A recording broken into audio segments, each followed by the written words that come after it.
Hello everyone, চলে আসলাম আবারও ভিডিওতে। তো আজকে হচ্ছে যাচ্ছি আবারও মন্দিরে দর্শন করার জন্য। আজকে যাব হনুমান মন্দির পাশেই আছে, তো সেখানেই যাব। তো তার জন্য আমরা সবাই বের হয়ে গেলাম। আর তখনকার ভিডিও করতে পারিনি, তার কারণ তখনকার রেডি হচ্ছিলাম আর খুব তাড়াহুড়োতে ছিলাম। তো এখন বাজে 8টা। তো এখন আমরা যাচ্ছি। তো তোমরা দেখতে থাকো তাহলে ভিডিওটা। তো এখন আমরা অনেকক্ষণ খোঁজাখুঁজির পর একটা টোটো পেলাম। টোটো বলতে গেলে যাই না গাড়িগুলোর নাম কি। তো গাড়িগুলোতে উঠে পড়েছি আর এখন যাচ্ছি আমরা সরজ নদীতে। তো তোমরা দেখতে থাকো ওইখানে নদীটা কেমন। আমিও তো জানি না, আমি বরের কাছে শুনে নিলাম তাই বললাম। তো চলো তোমাদেরকেও দেখাবো আর আমারও দেখা হবে, তাহলে তোমরা দেখতে থাকো। এটা রাম মন্দিরের মেন গেট। আর আমাদের রুমটা পাশেই ছিল, বেশি দূরেও না। তো এখান থেকে কালকে তো আমরা রাম মন্দির ঘুরেই নিয়েছি রাতেই, তোমরা তো দেখেছই। তো তার জন্য আশেপাশে যত সাইট সিন আছে সেগুলো দেখার জন্য আমরা যাচ্ছি। এখন আমরা গাড়ি থেকে নেমে পড়লাম, তোমাদেরকে গাড়িটা দেখাচ্ছি। তো এই গাড়িটাতে আমরা উঠেছিলাম। তো এখন আমরা যাব এখন আমরা নেমে পড়েছি লতা মঙ্গেশকর চকে।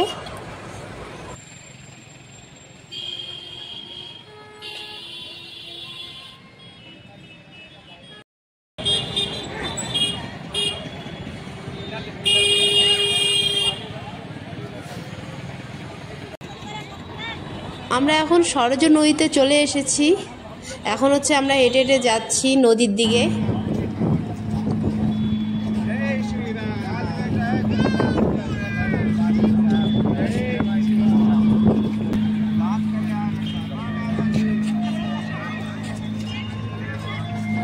আমরা তো রুমে থেকে স্নান করে এসেছি, কারণ স্নান করার পর কাপড় চেঞ্জ করারও একটা ব্যাপার আছে। তো এখানে সেরকম ব্যবস্থা ছিল না।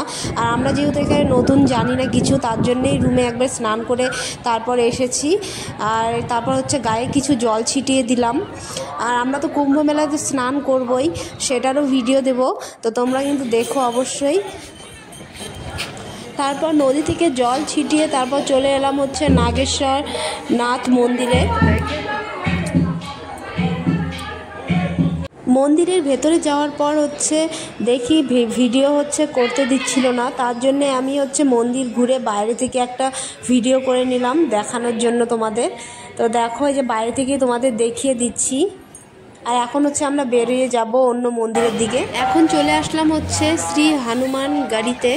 তো এখানেও এসে দেখি প্রচুর ভিড়। আর এখন তো দুপুর হয়ে গেল, আমাদের ঘুরতেই এতটা সময় লেগে গেল। এখন দুপুর আর খুবই গরম, বাইরে তো দাঁড়িয়ে থাকাই যায় না। আর ছায়া জায়গায় গেলে মনে হয় কি যে ওখানেই দাঁড়িয়ে থাকি, কোথাও যেতেও ইচ্ছা করে না। তো তাও ঠাকুর দেখতে এসেছি, ঠাকুর তো দেখতেই হবে। তো এখানে আমরা লাইনে যাচ্ছি, তো দেখতেই পাচ্ছ। তো প্রচুর ভিড়, ভিড়ের মাঝখানে আমরাও দাঁড়িয়ে আছি ভেতরে যাওয়ার জন্য।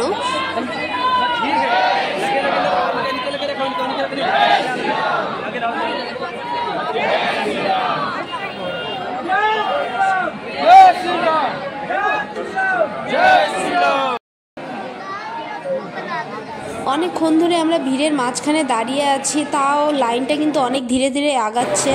তো আমি ভিডিও তোমাদের সাথে ছোট অল্প স্বল্প হলেও ভিডিওগুলো আমি শেয়ার করছি। তোমরা কিন্তু পুরো ভিডিওটা দেখো স্কিপ না করে, আশা করি তোমাদের ভালো লাগবে।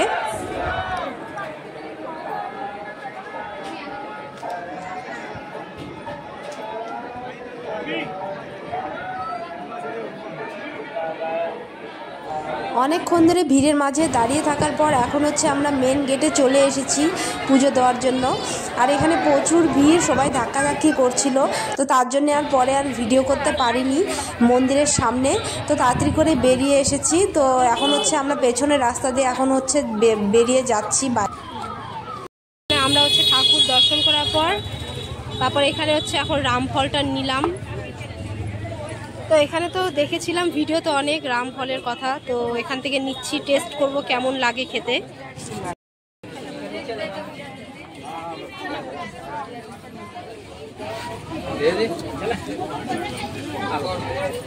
হালকা হালকা মিষ্টি আছে, আই থিংক ভালো লাগে। টেস্ট আছে। রামফলটা খাওয়ার পর তারপর আমরা চলে এলাম হচ্ছে কনক ভবনে। এটা হচ্ছে কই কই নাকি মাতা সীতাকে হচ্ছে উপহারে দিয়েছিল, তো এখানে আমরা চলে এলাম। তো এখানে হচ্ছে এখন দেখি যে অনেক লোক, তো এখন আমরা যাচ্ছি ভেতরের দিকে, যাই না ভেতরে আরও কত লোক হবে, তো তোমরা হচ্ছে দেখতে থাকো।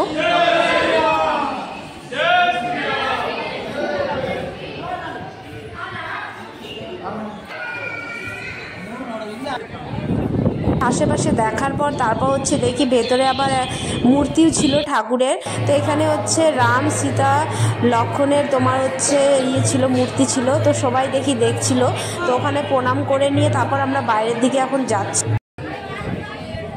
কনক ভবন থেকে বের হওয়ার পর তারপর হচ্ছে আমরা চলে এলাম হচ্ছে দশরথ মহলে। এখানে হচ্ছে আমরা জুতোগুলো হচ্ছে সাইডে রেখে তারপর হচ্ছে ভেতরের দিকে যাব। সবাই হচ্ছে জুতো সাইডের দিকে রেখেছিল।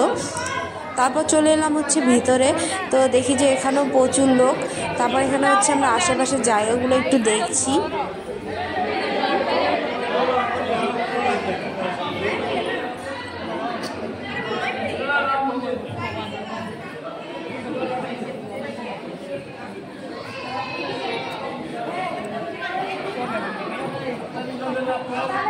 দশরথ মহল থেকে বের হওয়ার পর তারপর আমরা চলে এলাম হচ্ছে এখানে প্রসাদ খেতে।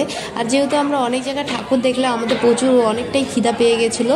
আর এখানে বাইরে খাওয়ার থেকে প্রসাদ খাওয়ার মতো আর কিছু ছিল না, তো তার জন্যে আমরা প্রসাদ খেতে চলে এলাম। তো এখান থেকে হচ্ছে প্রসাদ খাওয়ার পর তারপর আমরা চলে যাব হচ্ছে স্টেশনে সব কিছু জিনিস নিয়ে, আমাদের যত ওয়েডিংপত্র আছে ওগুলো নিয়ে যাব।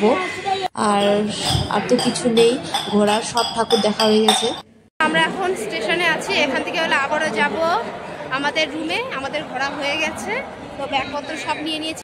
তো এখন হচ্ছে আমরা অযোধ্যা ধাম জংশনে আছি, এখান থেকে যাব হচ্ছে আমরা আকবরপুরে। তো আমাদের টিকিট কাটাও হয়ে গেছে। তো এখানে হচ্ছে আমরা সব বেডিংপত্র নিয়ে সবাই বসে আছি, মা, আমি, তারপর আমার বর, সবাই বসে আছি। এখন শুধু ট্রেনের অপেক্ষা করছি। তোমাদের কেমন লাগলো আজকের ভিডিওটা কমেন্ট করে অবশ্যই বলো। তো দেখা হচ্ছে আবার নেক্সট ভিডিওতে। তো আজকের জন্য বাই বাই।